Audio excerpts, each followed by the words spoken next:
History remembers the mushroom clouds and the end of the war, but there is a darker truth beneath the shadows of Hiroshima and Nagasaki. Beyond history lies a story of human experimentation and political maneuvering that prioritized data over life. It began with the selection of targets. Kyoto, the intellectual heart of Japan, was at the top of the list for its symbolic significance. Secretary Henry Stimson personally intervened to spare Kyoto. The reality was strategic and far more cynical than folklore suggests. Stimson feared that destroying Japan's cultural heart would drive the nation toward the Soviet Union. And so, Nagasaki became the substitute. Its destruction was the result of bad weather and a last-minute diversion. In 1946, the U.S. established the Atomic Bomb Casualty Commission. Its mission was scientific research, but for the survivors, it became a house of shadows. Thousands of hibakusha were summoned for invasive examinations. But there was a cruel catch. The American doctors were there to observe, not to treat. Even when life-threatening radiation sickness was discovered, no medical care was provided. Treatment was avoided to prevent any legal admission of responsibility. Survivors felt like guinea pigs in a laboratory, monitored until death so their bodies could be autopsied for data. To the ABCC, they were numbers, not patients. While the research continued, a wall of silence was built. Strict censorship suppressed the truth of the atomic plague, keeping the world in the dark. For years after the surrender, a different kind of war was waged, a war on the truth. Medical reports, photographs, and scientific papers detailing the horror were systematically confiscated. The world, and even the people of Japan, were kept in the dark about the atomic plague. Radiation sickness was a ghost, a secret known only to those dying from it. Then came the Black Rain, radioactive soot and dust falling as a terrifying, sticky, dark moisture. It was a poison that the authorities would deny for decades. Scientific evidence was suppressed to prevent anti-American sentiment. Geopolitical optics were prioritized over the health of thousands of survivors left to suffer in silence. This wall of silence ensured that the true nature of the atomic age would remain a mystery to most, while the survivors fought a lonely battle for recognition.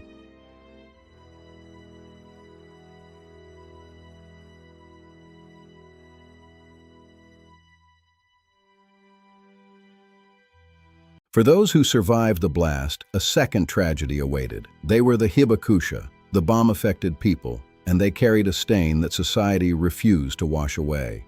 A terrifying myth took hold, that the atomic disease was hereditary. Families feared that tainted blood would lead to deformed children, turning survivors into social pariahs. Hibakusha were often rejected as marriage partners. Investigations into a person's history became common, and any connection to the bombings was a reason for exclusion.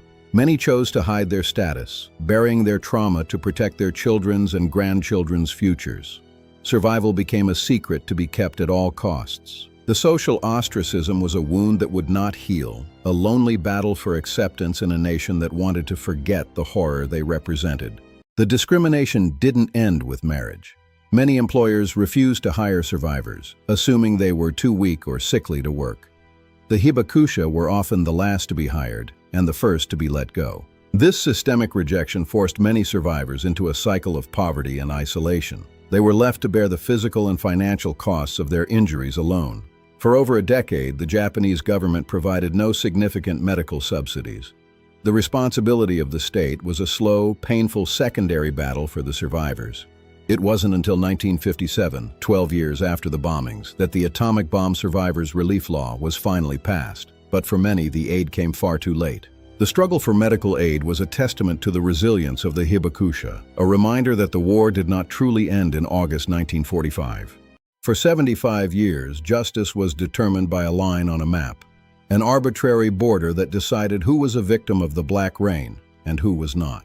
Those living just outside the government's designated zones were denied free health care, despite suffering from the same radiation sickness as those inside. The battle moved from the hospitals to the courtrooms. A lonely, 75-year struggle for legal recognition by survivors whose time was running out. In July 2021, the Hiroshima High Court finally delivered a landmark ruling. The government's arbitrary zones were struck down. Justice had arrived. The court acknowledged that internal exposure, from drinking contaminated water or eating crops, was a valid cause of radiation sickness. The truth could no longer be denied. For the 84 plaintiffs, the ruling was a victory of truth over politics. But for thousands of others, the reign of the past still casts a long shadow.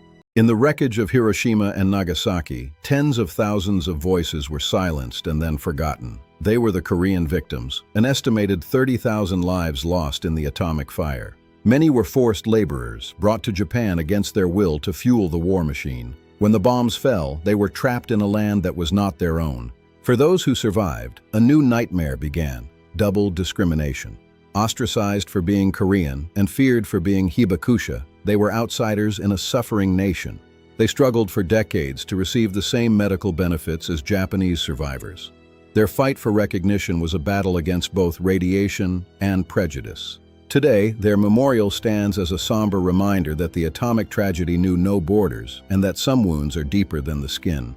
To survive one atomic bomb is a miracle. To survive two is a burden that only one man was officially recognized to carry. His name was Tsutomu Yamaguchi. On August 6, 1945, Yamaguchi was in Hiroshima on a business trip. He was less than 2 miles from ground zero when the world turned white. He survived, though badly burned. Despite his injuries, he fought his way onto a train to return to his home and family in Nagasaki. He thought he had left the nightmare behind him. 3 days later, while describing the horror of Hiroshima to his boss, the second bomb fell. For the second time in 72 hours, Yamaguchi stood in the shadow of a mushroom cloud.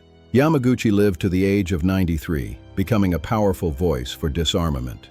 He proved that even from the deepest darkness, a light of resilience can shine. For decades, the hibakusha were not patients to the ABCC. They were research subjects. Their bodies were living laboratories for the study of the unthinkable. Invasive procedures were performed without consent, and life-saving treatment was withheld to preserve the purity of the scientific data. Dignity was sacrificed for discovery. Even in death, the monitoring did not end. Organs and remains were collected for analysis, a final act of experimentation that haunted families for generations. The psychological scars were as deep as the physical ones. To be treated as a number, a specimen, was a betrayal that many survivors carried to their graves. The guinea pig legacy remains a dark chapter in the history of science, a reminder of what happens when humanity is lost in the pursuit of knowledge. The mushroom clouds have long since cleared, but the debate remains as explosive as ever. Was it a military necessity, or the first calculated act of the Cold War? The traditionalist view maintains that the bombs were necessary to end the war without Operation Downfall, an invasion that planners estimated could cost millions of lives.